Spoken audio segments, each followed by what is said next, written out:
नहीं, ये भारत है।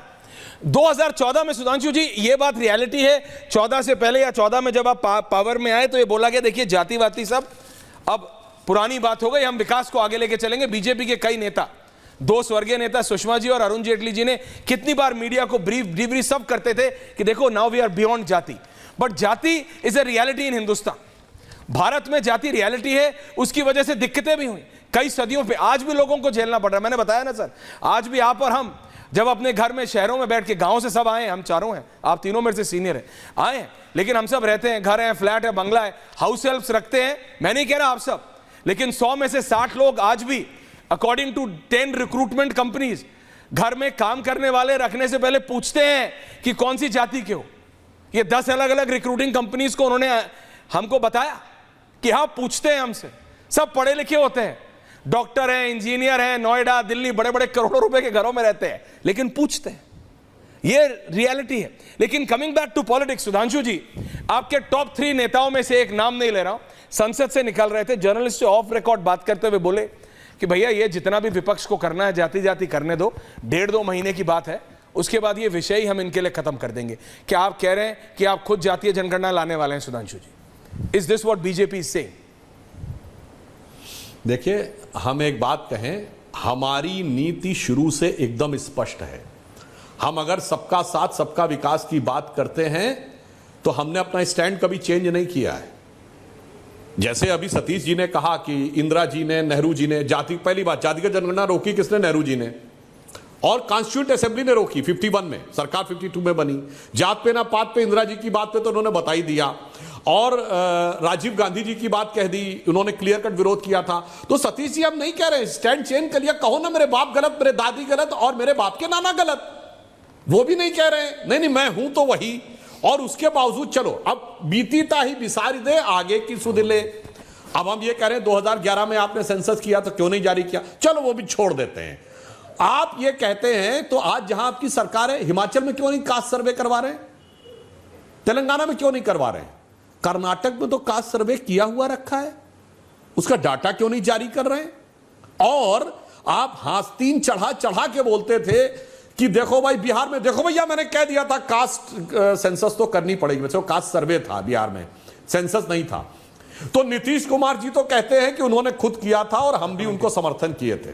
पर जो आरजेडी की प्रवक्ता आज बैठी, उनसे कहलवा दीजिए कि तेजस्वी यादव का निर्णय नहीं था, यह राहुल गांधी के दबाव में लिया गया निर्णय था।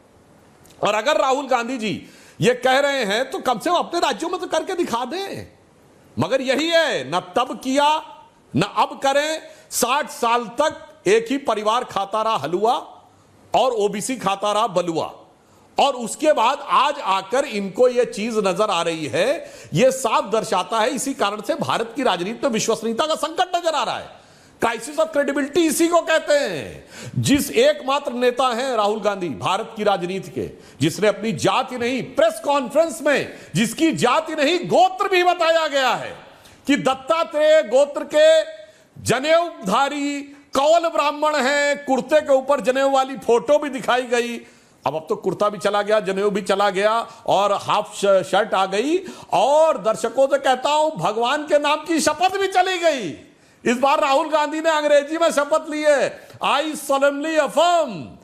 अंग्रेजी में भी swear in the name of God नहीं कहा है।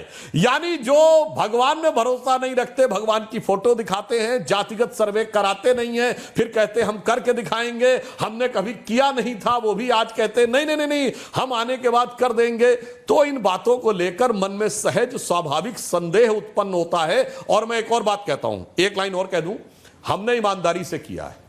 मैं पूछना चाहता हूं हमारे विपक्षी लोगों से, जब कोई जात पात का सवाल नहीं था, कल्याण सिंह जी उत्तर प्रदेश भाजपा के अध्यक्ष 1984 में बने थे। विनय कटियार जी और उमा भारती जी भाजपा के नेता मंडल आने से बहुत पहले के बन गए थे। कोई हम उसकी वजह से कोई हमारी राजनीति हमारी प्रभावित नहीं हुई। कांग्रेस एक बताए उस जमाने में, आज तक उत्तर भारत में, उत्तर प्रदेश, बिहार और मध्य प्रदेश में हमारे 8 डिप्टी सीएम हुए और एक कल्याण सिंह डिप्टी सीएम और सीएम मिला के 4 मध्य प्रदेश के गिना देता हूं। उमा भारती जी, बाबूलाल गौड़ जी, शिवराज सिंह चौहान जी और मोहन यादव जी, चारों ओबीसी। एक हमारे सीएम उत्तर प्रदेश में कल्याण सिंह जी और डिप्टी सीएम केशव प्रसाद मौर्य जी, बिहार में 3 सुशील मोदी जी जो अब नहीं रहे, तारकेश्वर जी, रेणुका जी, सम्राट चौधरी जी, 4-4 8 और एक 9 और एक 10।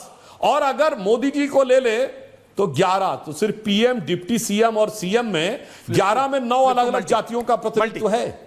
बाबूलाल गौड़ जी और मोहन यादव जी एक जाति के हैं और उमा भारती जी, कल्याण ये होता है वो एक जाति के, बाकी 9 अलग अलग के। I understand your point. बताएं 2 जातियां जिनके पॉइंट टेकन। देखिए सतीश जी, अरे अपने परिवार, अपनी जाति का, अपने परिवार के अलावा कोई सीएम बनाया हो तो बताइए। आगे मैं समझ गया सतीश जी, मैं आपका पॉइंट समझ गया कि इनको भी गिनाना पड़ गया ना।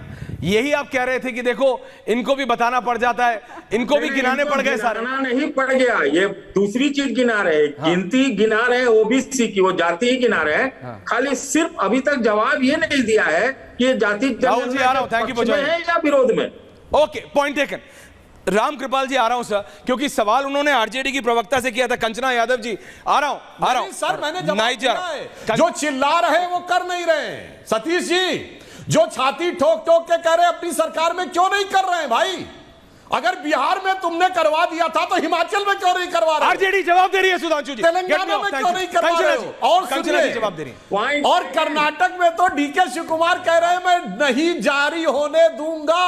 डिप्टी सीएम ने कहा मैं जाति का डाटा नहीं जारी होने दूंगा। और राहुल जी में हैसियत नहीं है कि मना कर दे डीके शिव कुमार। ओके सुधांशु जी जवाब ले रहा हूं। कंचना यादव आरजेडी जी बोलिए। सुधांशु जी ने बड़े जोश में बोला है और मैं उनको जोश में ही जवाब देना चाहती हूँ, अगर मेरी आवाज क्लियर आ रही हो। बुलंद आ रही है मैम। बोला कि हमारी कभी स्टैंड चेंज नहीं हुआ। सर आपका स्टैंड चेंज हुआ है और हर रोज चेंज हुआ है। 2010 में गोपीनाथ मुंडे जी ने संसद में भाषण दिया था भाजपा की तरफ कि जातिगत जनगणना क्यों होनी चाहिए, और ऐसे दिया था कि जैसे कल ही हो जाएगा, लेकिन नहीं, आपका स्टैंड कभी चेंज ही नहीं हुआ। और जब हमने जातिगत सर्वे बिहार में कराया तो मोदी जी भाषण देते हैं राजस्थान में और कहते हैं कि तो देश को जातियों में बांटने की कोशिश हो रही है, बस देश में 4 जातियां और खुद की जाति बताते फिरते। और आपको बता दें, आपने जब हमने जातिगत सर्वे कराने की कोशिश की ना, आपने सॉलिसिटर जनरल का उपयोग करके उसको पटना हाई कोर्ट से लेकर सुप्रीम कोर्ट तक रोकने की कोशिश की थी।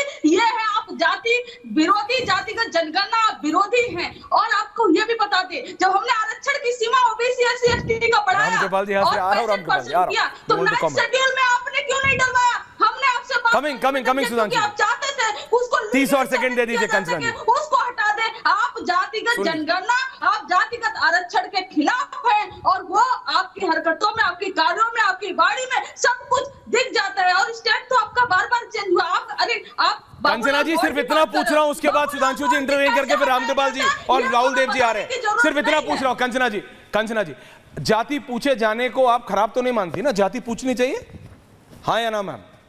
जाति पूछने में गड़बड़ तो नहीं? आप गाली तो नहीं मानती ना कोई किसी से किसी की जाति पूछता है तो? मैं आपसे साफ कहती हूँ, आप हमारी जाति पूछिए, हमारे पिताजी की, माता मैं किसी से किसी की जाति नहीं पूछता, मैं आपसे पूछ रहा हूँ आपका व्यू पॉइंट। पूरा जवाब सुन लीजिए, हाँ या ना, मैंने पूरा जवाब सुन लीजिए। मैम बोलिए। लेकिन आप जब हमसे ये कहेंगे कि क्या तुम्हें तुम्हारी जाति पता है, क्या तुम्हें तुम्हारा परिवार पता है, क्या तुम्हें तुम्हारा खानदान पता है, क्या तुम किस धर्म ओके आप कह रहे थे phrasing of the question. Point taken Kanchana. 2 versus 2। Sudhanshu ji quick interjection of Ramkripal ji और राहुल देव जी उधर।